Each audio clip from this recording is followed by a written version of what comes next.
Juliet Rashidi lake.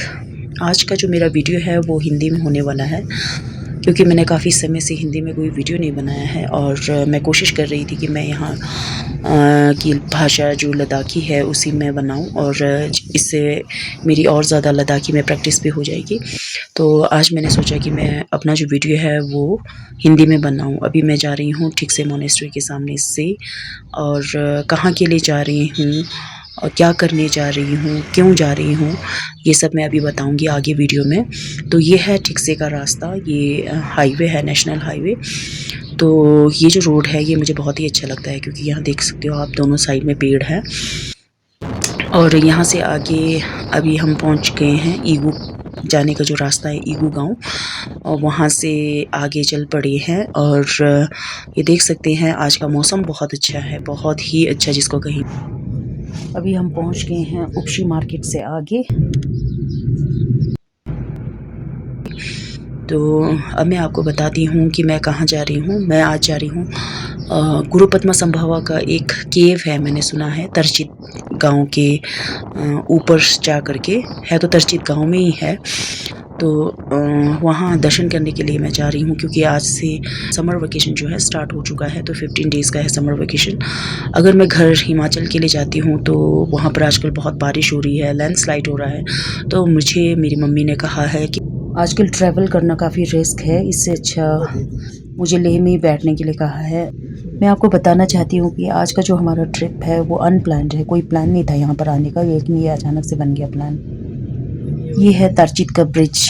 तो यहाँ कुछ काम चल रहा है, यहाँ कुछ साइन बोर्ड्स भी है, देखते हैं शायद केव के बारे में कुछ लिखा हो यहाँ। तो ये देखिए यहाँ लिखा है होली केव ऑफ गुरु पद्मा संभवा तरचित। इस बोर्ड को पढ़ने के बाद एक चीज़ मुझे पता चला, इस गांव का नाम जो तरचित है यहाँ पे इंग्लिश में लिखा हुआ है वो गलत प्रोनाउंसिएशन है। इसका असली जो नाम यहाँ पे भोटी में मैंने लिखा हुआ देखा वो है तार्कित। तार्कित का मीनिंग होता है टू स्प्रेड हैप्पीनेस, खुशियाँ फैलना या खुशियाँ बांटना, ऐसा कुछ है। चलो देखते हैं तार्कित या तरचित विलेज कितनी दूरी पर है, कितने किलोमीटर दूर है। और मुझे ये बताया गया है कि जो तरचित केव है वो काफ़ी ऊंचाई पर बसा हुआ है।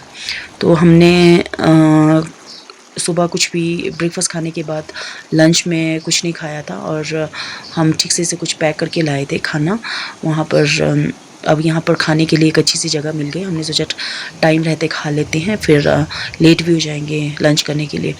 तो आगे देखते हैं क्या हमें जगह मिल पाएगी या नहीं। यहाँ पर हरियाली है काफ़ी, और एक जगह है जो बिल्कुल पानी के सामने है, तो वहाँ हम जगह ढूंढ रहे हैं खाना खाने के लिए। और यहाँ से आगे बढ़ते हुए हमने पानी की आवाज़ भी सुनी है, लगता है यहाँ देखिए यहाँ छोटी सी नदी जिसको लद्दाखी में टप्पो कहते हैं वो है। तो हम यहीं साइड में बैठ करके अब लंच करेंगे। आज लंच में पैक करवा के लाए हैं चपातियाँ और मशरूम की सब्ज़ी, और चटनी भी है साथ में, और कोल्ड ड्रिंक्स वगैरह यही कुछ लाया है। ज़्यादा हमारे पास नहीं है क्योंकि हम जल्दी में आ गए हैं आज। तो ये अनप्लान्ड था जिसको कहते हैं ना। मैं सुबह गई थी पोस्ट ऑफिस मम्मी के लिए कुछ स्पीड पोस्ट करने के लिए, और गांव दीदी के लिए भी कुछ भेजा है मैंने। तो उसके बाद अचानक से प्लान बन गया कि तरचित केव दर्शन करने के लिए चलते हैं, क्योंकि इससे पहले मैंने कभी ये केव दर्शन नहीं किया है। तो आज दर्शन करने का मौका मुझे मिल रहा है। अभी यहाँ से तरचित 5 किलोमीटर है केव तक। तरचित की सड़कें बहुत अच्छी है, तारकोल बिछा हुआ है और रास्ता बिल्कुल ठीक है। तो देखिए हम कितनी ऊंचाई पर पहुँच गए हैं यहाँ। आप देख सकते हो यहाँ के जो पहाड़ है वो बिल्कुल अलग है लेह के पहाड़ से, और बहुत ही सुंदर है। इसका जो शेप है, कलर है, सब कुछ बहुत सुंदर है। तो यहाँ पर आपको काफ़ी सारे मोड़ मिलेंगे, इससे पता चल रहा होगा कि हम कितनी ऊंचाई पर जा रहे हैं। अभी आप देख सकते हैं कि हम कितनी ऊंचाई पर है, और गांव जो है बिल्कुल नीचे दिख रहा है, वैली है ये। तो यहाँ से आगे चल रहे हैं, अब देखते हैं कितनी दूर और हमें जाना पड़ेगा। और बीच बीच में ये मैं आपको पहाड़ भी दिखा रही हूँ, और यहाँ से वैली से होते हुए अभी भी काफ़ी ऊंचाई पर है, शायद ऊपर ऊपर देख सकते हो गांव काफ़ी नीचे रह गया। ये जो है जगह, इसको तरची 2 कहते हैं कहा। लोग जब ऊंचाई पे ठंड हो जाती है तो विंटर में वो लोग नीचे उतर जाते हैं, तो यहाँ पे भी इनके घर हैं। और असली जो गांव है वो तो काफ़ी ऊपर है, जहाँ अभी केव हम दर्शन करने के लिए जा रहे हैं। मैं वही बता रही हूँ जो मैंने सुना है, और क्योंकि मैंने खुद तो कभी यहाँ पर एक्सप्लोर किया नहीं है, आज फर्स्ट टाइम है, तो देखते हैं कितनी दूर और है। और यहाँ पर आजकल खेतों में काफ़ी अनाज भी उगाया गया है। देखिए यहाँ पर एप्रिकॉट वगैरह तो नहीं दिख रहे थे मुझे कहीं भी नहीं। एप्रिकॉट वगैरह, वॉलनट वगैरह तो यहाँ नहीं होता होगा क्योंकि ये ठंडी जगह है ना, इसलिए। तो यहाँ से आगे होते हुए पहाड़, मैं तो यही सोच के हैरान हूँ कि यहाँ के जो पहाड़ है वो बहुत ही अलग तरीके के। यहाँ एक टावर भी है, मेरा तो जियो सिम है लेकिन जियो नहीं चल रहा था यहाँ पे, शायद ये BSNL का टावर है। और यहाँ देख सकते हैं सीढ़ी नुमा खेत, जिसको आप कह सकते हैं ना। अभी 2 किलोमीटर आगे और ज़्यादा चलना पड़ेगा हमें। आगे आगे जैसे बढ़ रहे थे, गांव बढ़ता जा रहा था, यानी कि जो घर है वो ज़्यादा दिख रहे थे, और खेत भी। तो समर में कहते हैं कि लोग यहाँ पे रहते हैं क्योंकि इनके खेत सभी यहीं पर है, और घर भी काफ़ी अच्छे हैं। ये नहीं है कि ये एक मतलब कि छोटा सा गांव है। और तो देख सकते हैं यहाँ पर घर भी बहुत अच्छे हैं। अब यहाँ पर होम स्टे या होटल्स वगैरह है या नहीं है ये तो मुझे पता नहीं है। यहाँ देखिए कितने पुराने घर भी है यहाँ पर। तो जैसे जैसे हम आगे बढ़ रहे थे तो मुझे दिख गया वे टू गुम्पा डुपुक। डुपुक मीन्स केव को कहते हैं। तो इसको जाने के लिए जब आप यहाँ पर पहुँच जाओगे तो यहाँ सामने एक मिडिल स्कूल आता है तरचीत का।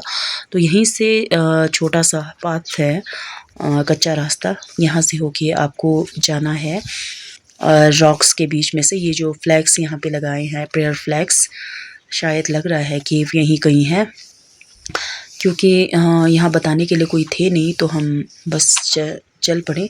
चाबी हमें यहीं सामने एक घर है, वहाँ से काफ़ी बुलाने के बाद कोई नहीं निकला, तो हमने देखा कि बाहर जो है इनके यही वाला वो घर है जहाँ चाबी रखी जाती है शायद। तो यहाँ किसी ने बताया कि इनके बाहर कहीं टांगी हुई होगी चाबी, तो हमने वहाँ से चाबी ली क्योंकि घर पे तो कोई थे नहीं। काफ़ी देर बुलाया हमने। तो यही वो मिडिल स्कूल है जो बिल्कुल केव के सामने है।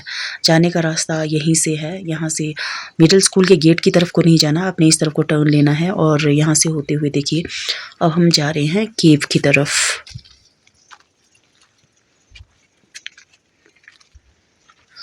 गुरु पद्मा संभवा, जिसे हम सेकंड बुद्धा भी कहते हैं, इनके केव्स हर जगह पर है, चाहे वो रिवालसर है, नेपाल है, और भी बहुत सारी जगहों पर है। हिमाचल में हमारे गांव में भी है इनका केव। और देख लीजिए यहाँ पे जो रॉक्स है ना, ये जो चट्टान आप देख रहे हो, इसका कलर बिल्कुल, अभी यहाँ पे वीडियो, मेरा कैमरा इतना अच्छा नहीं है, मैं जूम करके दिखाना चाह रही थी लेकिन इतना अच्छा थोड़ा सा दिख रहा है कलर। अगर आप यहाँ पर आकर के देखोगे तो बिल्कुल अलग है, जिसको कहते हैं ना, वह ऐसा रॉक या ऐसी पहाड़ी आपको लेह में कहीं नहीं मिलेगी। तो यही शायद केव है। और देखते हैं यहाँ पर यहीं बाहर जो है एक बड़ा सा रॉक है, इस पे कुछ लिखा हुआ है, शायद कुछ प्रिंट, फुटप्रिंट सा लग रहा है। आइए पढ़ते हैं क्या लिखा है यहाँ पर। फुटप्रिंट ऑफ टाइगर, यहाँ पर फुटप्रिंट ऑफ टाइगर लिखा है, टाइगर के फुटप्रिंट है शायद यहाँ पर। फुटप्रिंट ऑफ टाइगर, ताकजे लिखा हुआ है। स्टक टाइगर को कहते हैं लद्दाखी में। तो यहाँ से आगे जाकर के केव है, बिल्कुल दरवाज़ा छोटा सा है, और सामने दिया भी जलाया हुआ है। चलिए बढ़ते हैं आगे और खोलते हैं दरवाज़ा। यहाँ है मेडिटेशन केव। ये देखिए, ये है मेडिटेशन केव। यहाँ से अंदर दरवाज़ा काफ़ी छोटा सा है, आपको सिर बचा करके चलना होगा। यहाँ देखिए आगे, यहाँ पे पूरा फ्लोरिंग इतने अच्छे से हुआ है ना, वुडन फ्लोरिंग है यहाँ पर। और स्टेयर्स में भी देख लीजिए, अंदर बहुत ही साफ़ सुथरा, बिल्कुल इतना कूल, यानी जिसको कहते हैं ना ठंडा सा। जब आप गर्मी से आओगे ना तो अंदर बिल्कुल ठंडा ठंडा लग रहा है। और यहाँ का जो रूफ़ है वो बिल्कुल नेचुरल है, नेचुरल जिसको कहते हैं ना।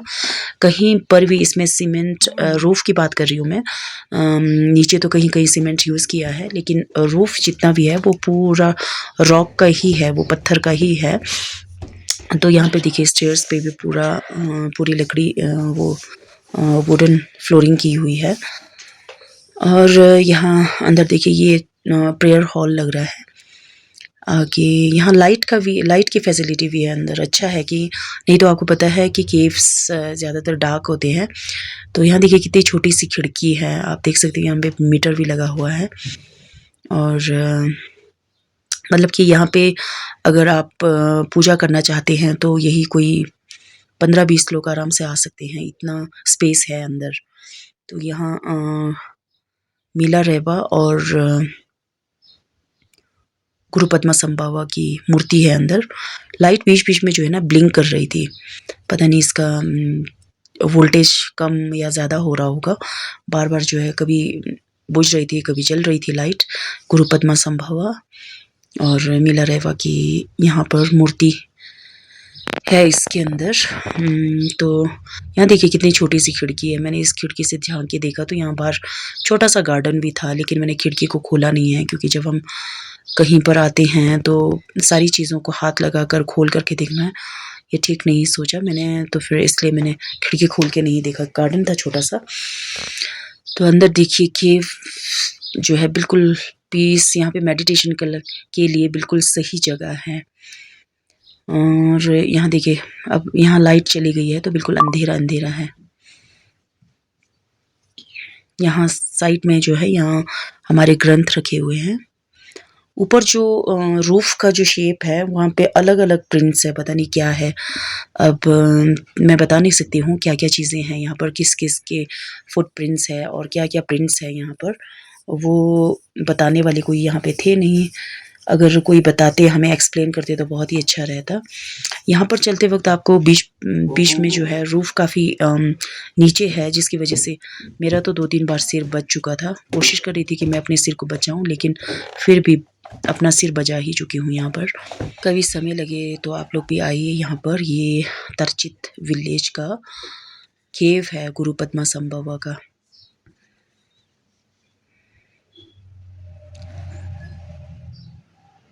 इसके अंदर किसी की मूर्ति है, वो अच्छे से दिख नहीं रही थी। और यहाँ पे बहुत सारे पता नहीं प्रिंट्स हैं, अब क्या है ये पता नहीं चल रहा है। कहीं इसके बारे में हिस्ट्री भी नहीं लिखी हुई है, अगर लिखा होता तो फिर भी पढ़ लेते। देख सकते हैं यहाँ से जाने का ये जो रूफ है ना पूरा, आप बिलीव नहीं करोगे कि ये पूरा जो है पत्थर का ही है। सब कुछ नेचुरल है, मतलब कि यहाँ पर हाँ थोड़ा बहुत यहाँ पे वुड्स का यूज़ किया गया है, सीमेंट लगाया है, लेकिन फिर भी जो है रूफ़ तो पूरा नेचुरल है। यही देख करके मैं हैरान हूँ। हमारे गांव में भी, जो हिमाचल के जिस गांव से मैं हूँ, वहाँ पर भी हमारे भी बिल्कुल ऐसा ही एक केव है, गुरु रिम्पोचे का केव है। वो भी बिल्कुल सेम ऐसे ही दिखता है। तो यहाँ पर अगर आप घी या तेल लेकर के आते हैं तो यहाँ पर दीप जलाने के लिए, छुमे जलाने के लिए एक अलग सा मार्मेलाखंग भी है। तो यही था कंप्लीट टूर गुरु पद्मा के टुपुक यानी केव का। तो अब हम बाहर निकलते हैं। देखिए पहाड़, फिर से मैं इसका वीडियो बना रही हूँ क्योंकि मुझे बहुत ही सुंदर लगा इसका कलर। ऊपर जाकर के भी कुछ है दर्शन करने के लिए, लेकिन वहाँ तक मैं नहीं जाऊँगी। तो बाहर से देख लीजिए केव इस तरह से दिखता है। अब हम वापस जा रहे हैं। यहाँ पर खेत में मटर भी उगाए हुए थे, जो लोकल मटर होता है वो। अब मैं यहाँ से जाते वक्त मोड़ गिनूंगी कि टोटल कितने थे। टोटल मोड़ 17 जो मैंने गिना है, शायद इससे कम भी हो सकते हैं, ज़्यादा भी हो सकते हैं। मुझे उम्मीद है आप लोगों को मेरा वीडियो ठीक ही लगा होगा। अच्छा तो मैं नहीं कहूँगी, क्योंकि परफेक्ट तो मैं वीडियो बनाने में हूँ नहीं। तो थैंक यू सो मच मेरा वीडियो देखने के लिए, इतना समय निकाल करके अगर आप लोगों ने मेरा वीडियो पूरा देखा है तो। या जुले तुझे